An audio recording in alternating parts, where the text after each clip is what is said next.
Hi there, now we review Lesson 117. And this is a review of Lesson 103, God, being love, is also happiness.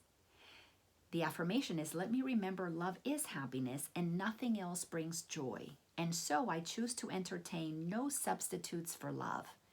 So if you think that you love somebody and you're experiencing pain and fear and suffering, that's clearly not happiness. That means you've created something other than the love that God created, because God's love leads to happiness. They are one and the same. So you have created a kind of love that is conditional, which is a block to God's love that leads you to happiness. So if you're not happy, that's your signal that you are thinking apart from God. You are thinking blocking God's truth.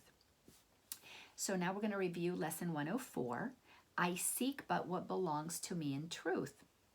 So we know that the truth is love and happiness go hand in hand because that's what God created. Now we're affirming that we're going to seek only what belongs to us in truth. And here's the affirmation. Love is my heritage, and with it joy. These are the gifts my Father gave to me. I would accept all that is mine in truth. See, we've been conditioned to believe that sadness and anger and jealousy and resentment and guilt and shame, that those are all real, but they're not. Those are the experiences that we have when we block what is our truth, what is real, which is love, which is happiness, which is joy, which is light.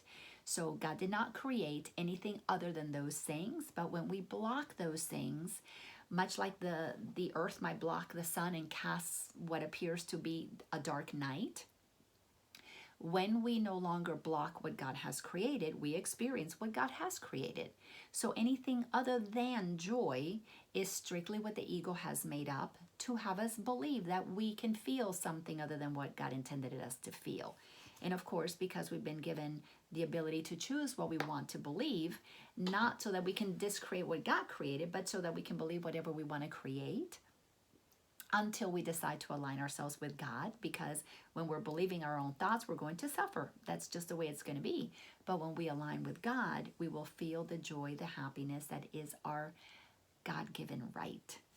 So on the hour, you might want to remind yourself, God being love is also happiness. On the half hour, I seek but what belongs to me in truth. How beautiful, how simple are these statements, but how true they are, because it's what God decreed. Thanks a bunch and have a magnificent day.